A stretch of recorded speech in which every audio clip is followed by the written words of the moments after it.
first, and then we'll move to Zoom. Raise your hand if you got a question. I'll call on you. Please identify yourself asking a question. Go ahead. Yeah, Elena Morris, FandySports.com. Anissa Morrow, she was just named to the Naismith Defensive Player of the Year watch list.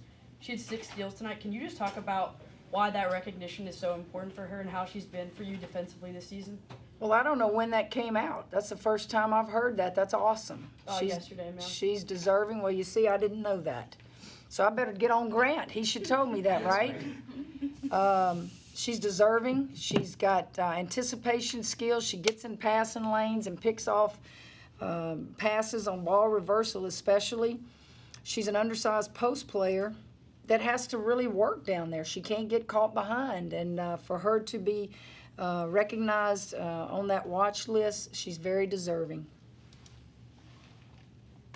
Go ahead. David Hernandez, Vanderbilt Hustler. So you guys didn't really have the best shooting night, but an immense amount of physicality on the board and in the paint. What do you think that says about your team, going forward as a contender in the nation? Well, we're getting better, and we're playing better basketball right now than we have really probably all year. And it starts on the defensive end of the floor. I think we're starting to help each other more. We're moving our feet more. I'm using our bench more. And we can score the ball at all positions. But we have to get better defensively, and we have. And when you talk about physicality, well, we're pretty big, so we're going to bang with you. Angel's physical in there. Morrow, for her size, is physical. You bring Aaliyah in off the bench, she's physical. And if you look at my perimeter players, we're tough looking. We're bulky out there, and so we're gonna get after you.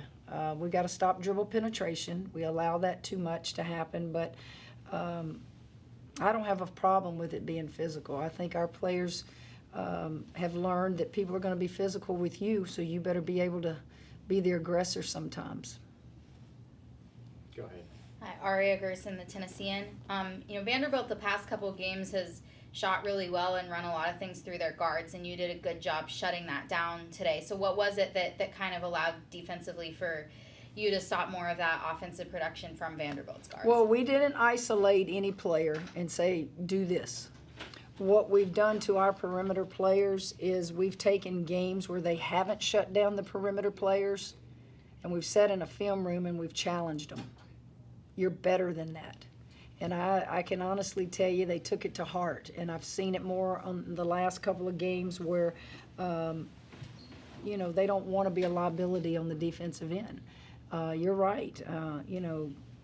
Cambridge is quick as lightning, and to me, she's the leader of that team. And for us to hold her to no points in the first half, I think it was just our activity. It wasn't, just going and doubling her and getting the ball out of her hands or anything like that. It was each perimeter player just getting better and understanding principles, understanding help the teammate, understanding when to switch.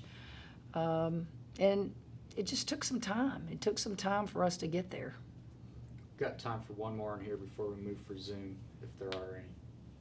Or we'll open it up on Zoom. Y'all have some really nice chairs for the media. Can't complain. Very comfortable. Well, you shouldn't complain. Come to that coach's room I'm in. I don't even have a chair. No? Send me one of these chairs next time, all right? All right. That's pretty nice. Hey, Coach, Matthew Bruni here. You kind of mentioned it, but after the Mississippi State and the Auburn games on the road, just how pleased were you with that start that y'all had, and just what could you see from your players in terms of setting the tone early? I saw the same thing tonight that I saw in the Florida game. I saw us execute a couple plays that we haven't executed all year. I saw we started the game on the road, just like I tell them, act like you're 10 behind when you tip the ball, because that's what you have to do on the road. You have to set the tone on the road, and I was really pleased. I hate Angel picked up her second because I thought Angel was a force to be reckoned with in there early, which allowed everybody else to eat. And good game.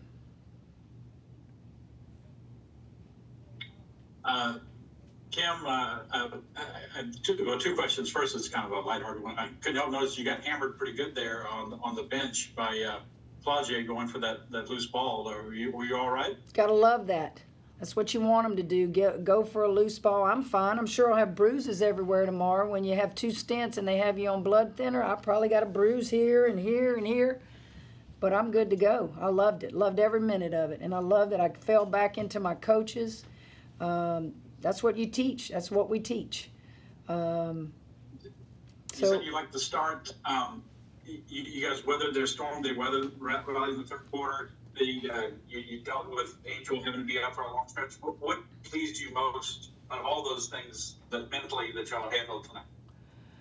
I love the way we started.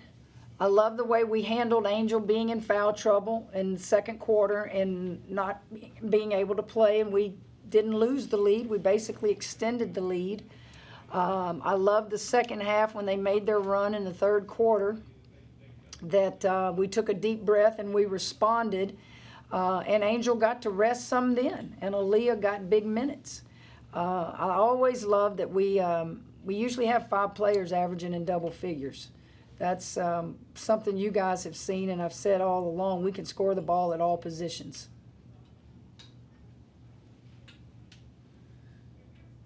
Got time Hey, for Coach, it's Reed a couple here. more here I'm on wondering Zoom. the defense, second straight game where you sort of met your standards defensively. I'm wondering, do you think you can sustain this? Do you think you can do this consistently, and what will it take to do so? Absolutely, I believe that. Throughout my coaching career, Reed, 39-9 is the magic number for me. If you hold an opponent shooting 39-9 from the field, you're going to win a lot of ball games, and we've done that in my career with many, many teams. This team, this particular year, has not been so good, and hopefully we're going to continue to do that on the defensive end of the floor, because it's going to take that. We've got 6 games remaining, and they're not going to be easy either. Got time for one more here on Zoom. Would like to add, Coach is in her 24th season and 24th 20-win season tonight, 20th win. Coach, Angel Reese on the broadcast after the game was talking about the practices with no basketball and how that's, the defensive improvement. And although players want to shoot, she was joking about maybe those are really helping out. I've done that a lot. Maybe not with this particular team, but after the Mississippi State loss, it was time. And we can score the ball. Having a day or two without the ball in your hands isn't going to keep you from being a great scorer. And it was a bye week also. And we have a bye week coming up after the Sunday game against Alabama. And we may do that again. I just think that when we're all in a correct, ready position, and I look on that floor and all 5 of them have their knees bent and all 5 of them are guarding that basketball, you know you're getting through and you know you're going to win some basketball games. And I thought also our bench production and the rotation of players coming in and doing something has been good of late. And we need to make sure they continue with their confidence. All right, guys, thank you.